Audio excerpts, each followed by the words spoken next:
We're going to talk some more about forgiveness, and this time a little bit more about like the true and deep beauty of it. So join us. Tapestry weaves together the threads of our struggles, doubts, curiosities, faith, joys, and hopes to create meaningful conversations that matter. You know those late night conversations that go unexpectedly deep? That's what we hope to capture with the Tapestry Podcast. And we want everyone to join in the conversation, because when we are heard and valued, we can begin to believe we are loved. Welcome to the Tapestry Podcast. Hey everybody, welcome to another episode of the Tapestry Podcast. I'm here with, welcome back, Haleigh. Hi. And Mikayla. Hello. And we are talking about forgiveness. In the first one, we talked kind of about some of the hard things around forgiveness. And this one, we want to focus a little bit more on kind of the beauty that can come out of it.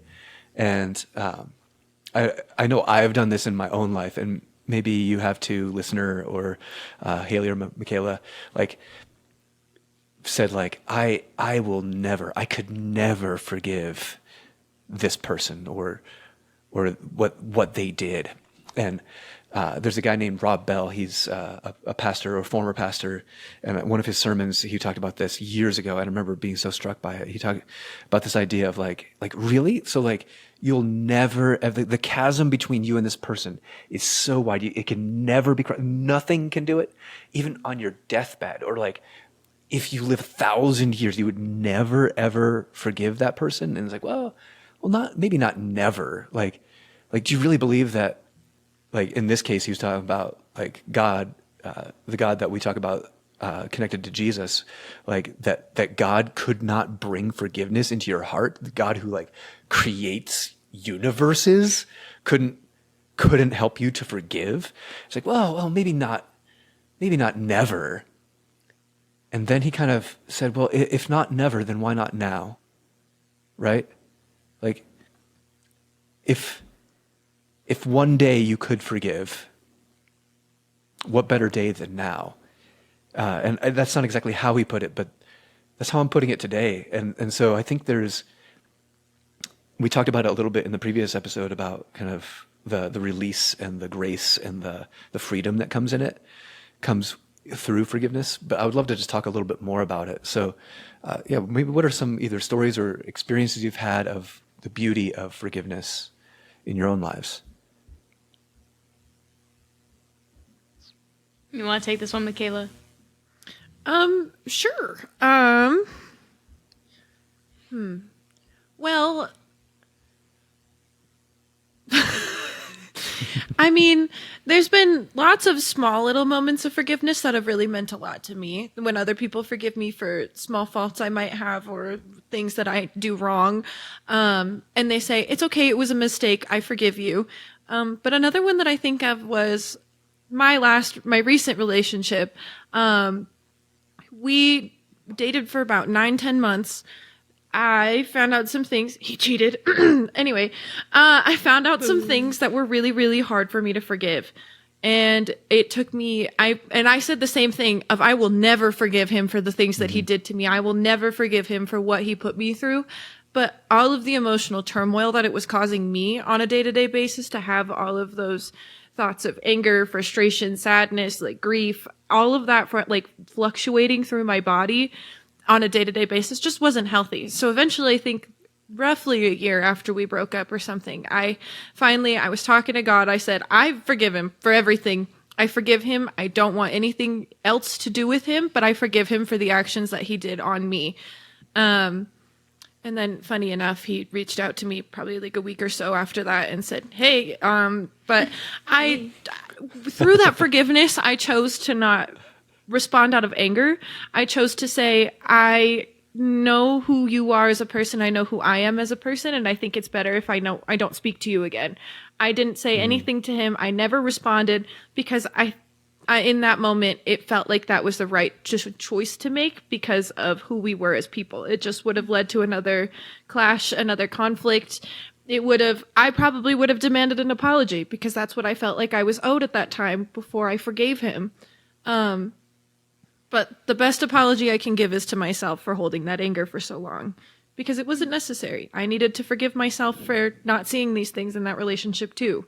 And it took apparently him to reach back out for me to acknowledge the rest of that I didn't know. So, but it did lead me to a better place of, I hope he is happy, healthy in the rest of his life, but I want nothing to do with what that life could be. Yeah, that's good. I think the most notable thing about that story for me is like where you're like, hey, the forgiveness allowed me to not respond in anger. Yeah. Right? Like, because I think some people, they might let it go, like it's not burdening them every day anymore, and that looks like forgiveness for them. But then if they were forced into an interaction like that, that anger might get the best of them. Them might be me, I don't know. But that... Me too. Not you, though. Not in this one. Not right? here. Right? And so not I forever, think, though. Right. We can't say every time, but notably in this situation, I think that's cool and worth bringing up the second time. Yeah. Yeah, that's really well said. I mean, I think there's a tendency for all of us to, react in anger or react in some sort of other potentially destructive way. And not that it's never okay to be angry or whatever, but like I don't think that most of us would say we need more anger in the world, right? That like, you know what would make the world a better place? More angry people. Or more people whose like primary way of interacting with the world is anger, right? It'd just be a bunch of people fighting each other on the streets. And it feels like sometimes it is that, although of course it's not, right? If you're on social media, you see people fighting and you see, whether it's in the news or whatever else, like people being angry with each other, but like, that's not how most of it, like, it doesn't happen at the grocery store for me, right? Like I walk down the aisles and people are like, oh, excuse me, sorry. They're not like, right. How dare you, right? Right. But you're right. Like when we forgive, there's something about it that breaks a cycle, right? And it keeps a relationship from either spiraling further downward or going to like a darker place. And it's because it somehow it restores something that is, I think, necessary for human relationships to be healthy and also for like human flourishing in general. And I mean, violence is a perfect example of the kind of cycle that can be broken. Sometimes people think like, well, the only way you can, stop a violent cycle is, well, somebody has to win, right? But like, that's just not how it works. Like whether it's war or relationships, like violence just begets more violence. It's always how it is.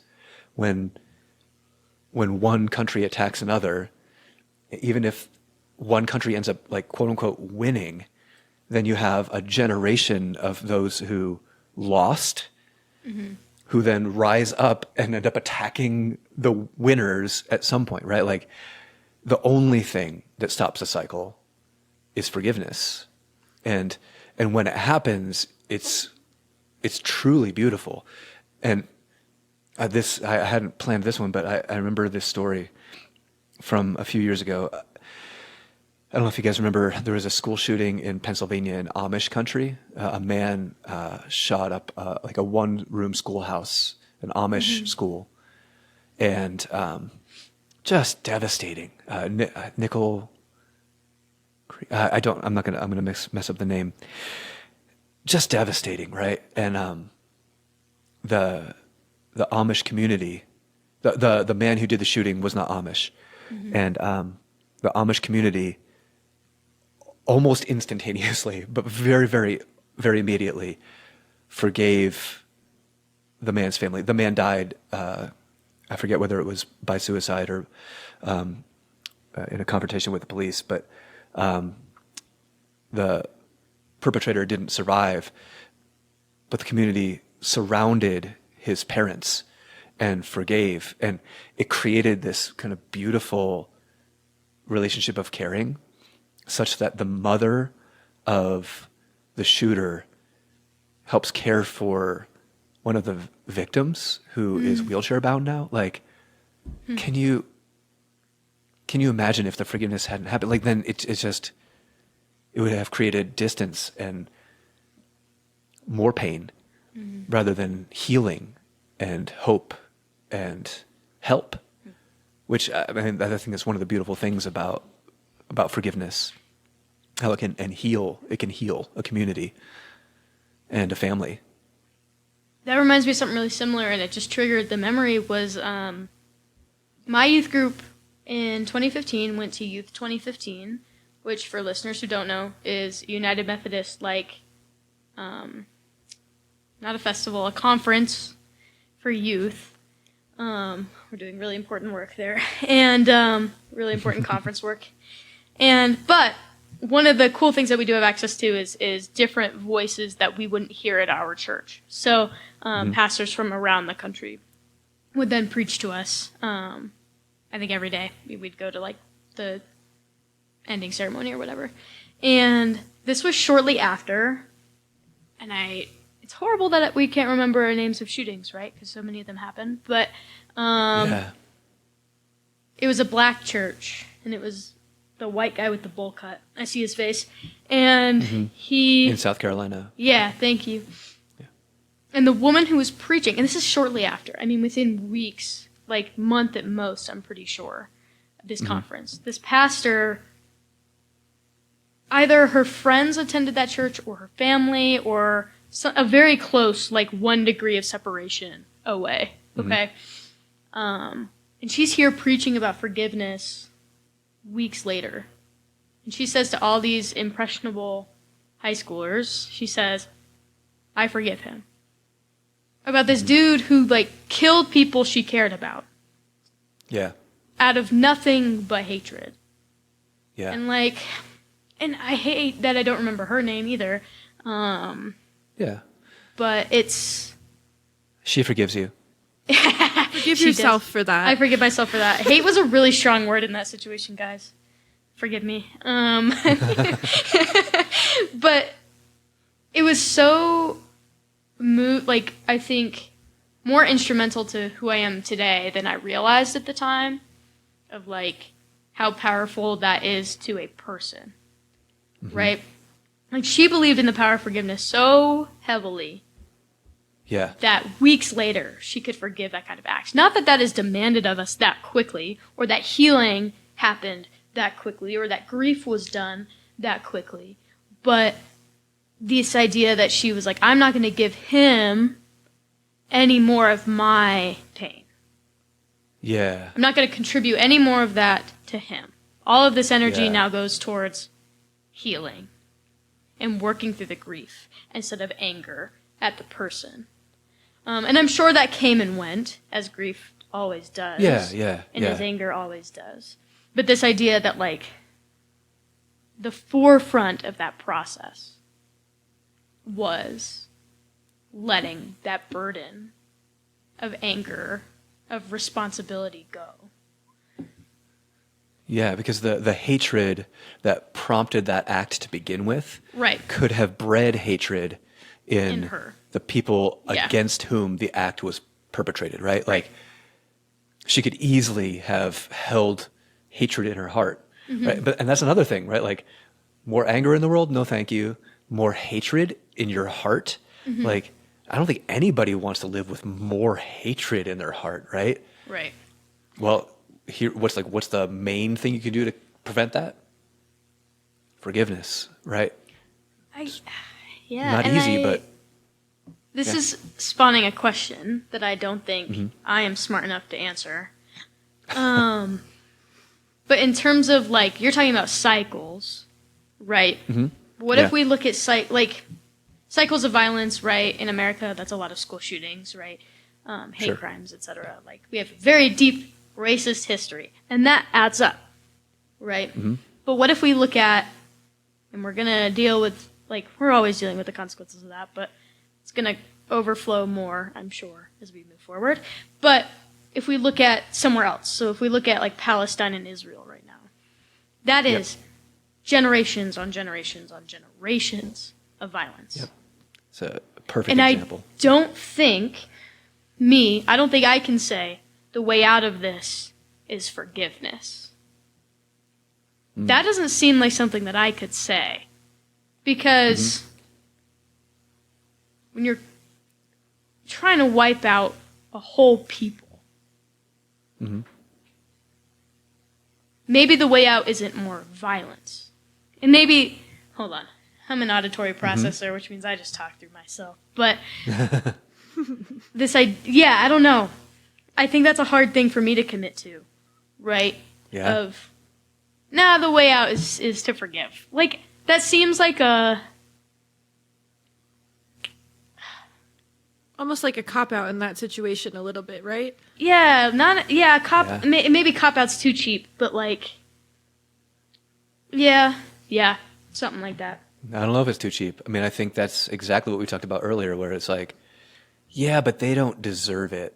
Or, yeah, but isn't that just just excusing then, like, the bad thing? Okay. Yeah. So I see you, Pastor Mike. And you're right? So on one end, this is maybe one party's level of forgiveness. That, like, they don't retaliate. But what about the party that has nothing to forgive? Maybe nothing's Is there? to a slap-on word here, but now I'm going bigger than, like, now we're in a somewhat applicable, somewhat theoretical situation. But what if there is a party that doesn't have anything to forgive? They are the problem, and they will continue to be regardless of forgiveness given to them. Yeah. And I mean, again, I'm not smart enough to answer this one, but consider an awful scenario of child abuse or something, right? Like where the child obviously has nothing to do with what's going like they're not at fault in the least at all. They did not do anything wrong, but something very, very awful happened. I don't know that I could be a person and be like, well, you just need to forgive your abuser. right. That's like you said, like, I don't know if I can be the one to say that, but also I know that, like, I've been around young people who have grown up in heartbreaking situations, who have been able to forgive a parent who was not a good parent, and it freed them. And the beauty that comes from that, and the freedom that comes from that, and the peace that comes from that is hard to describe. It's not easy, and it's not, I don't think, like a one-step process either. Yeah, I was like gonna say. but that I've forgiven them and now everything's fine. Sure. Yeah, not easy, and maybe certainly not deserved in lots of cases. Like, that's kind of the whole point. But beautiful. And the alternative is ghastly, right? Like, it's not the kind of world that I want to live in. It's hard to think about, yeah. Because, I mean, I want to say that in those kinds of situations, it's for you in that moment. That forgiveness is for you, to set you free from that memory or that experience or that situation or whatever it is. You don't always have to forgive someone to be like, oh, well, your plate is clean. Like, no, it can be like, I forgive you so I can let go of this. Like, so I can move past this, so I can rebuild, and so I can be better. Because none of us are in the position to say that any Palestinian should ever forgive Israel. Right. Yeah, that's not what I'm saying. Yeah. Exactly. But I think in those moments, it's that forgiveness isn't necessarily for the person in Israel. Oh, but it's for the person in Palestine who was wronged and wants to move past the wrong and start rebuilding the home, start rebuilding their foundations again and stuff like that. I want to say that while they don't have to, that's the other thing. You don't have to in that situation. I feel like using a very extreme situation here, but you know, they don't necessarily have to do that unless they want to. Sure. And that want would probably come within their own time. And I mean, like, from the situation I described earlier, it took me a whole year to forgive him. And throughout that year, I was just replaying memories, replaying moments, looking at the moments that he did me more wrong than I realized, moments that I was used, moments that I was being looked down upon, other things like that. But I forgave him for all of that because I wanted to be free from thinking about that and thinking those things about myself, because they just simply aren't true. That it's just one person's perception of me. It's not the entire world. Yeah. Okay. It took me a year to get to that conclusion, though. So, you know, I said, it's in your own time. Well, okay. And I think the idea of it takes a whole year, right, is that it's not just the forgiveness that took a whole year. You were also grieving a relationship you cared about, right? I'm assuming. I'm putting words in. But, like, what I'm coming... No, I did at one point care about it. Yeah. But this idea, like, that maybe forgiveness isn't the slap-on cure to breaking a cycle, but it's part of that process. Mm-hmm. Right? And then forgiveness then in and itself would be a process as well. Yeah. Yeah, that's a good way Sometimes, to put it. I mean, sometimes it is just like, let's let it go, right? Forgive them. Mm-hmm. Hands up in the air, you know, surrender. But, like, other times maybe it takes a long time, right? You just said a whole year. Because it's intertwined with so many other things, too. But this idea on greater conflicts, maybe it's part of a process that leads to deeper healing. Mm-hmm. Right. Well, and I think going back to that idea that to forgive isn't to say that the thing that was done isn't wrong. It's actually the opposite. Mm-hmm. If there was nothing wrong, then there's nothing to forgive. Right? And so to forgive is to say, that was wrong, and I'm not going to allow it to destroy any more than it already has. Yes, that was wrong, and I'm also going to rob it of its power by forgiving you for this awful thing. And that's... I think sometimes people think of forgiveness as maybe weakness or conceding, yeah. And I think it's just so the opposite. I think it's a strength, and I think it's it's so powerful and so hard that it takes a kind of strength to do it that often doesn't come from ourselves. I think it comes from somewhere else, and it creates. It creates transformation, right? Like I was reading from Richard Rohr, who we talk about every now and again here, about this idea about, and this is from a Christian perspective, that the crucified and risen Christ taking mistakes that we've made and taking those mistakes of the past and creating something positive in the future out of them. And we've probably all seen this, like this kind of redemption of a terrible situation into something good, rather than an opportunity to, I don't know, like, see, you are really bad and you need me, or, and here's your punishment. Like the God that Jesus talks about isn't that way. Right. Not vengeful. And this, I love this one phrase that he says. He says, like this love that comes from God that takes mistakes and creates a positive future, that doesn't seek retribution, it doesn't seek punishment, it transforms. That people formed by such a love are indestructible. I love that. People formed by such a love are indestructible. And I don't know exactly what all that could mean, but it sounds beautiful. It sounds like something that I want, right? Like forgiveness lifts the weight off of you so it doesn't break you, right? And if you can continue just like letting those things go, then what then what can? What can break you?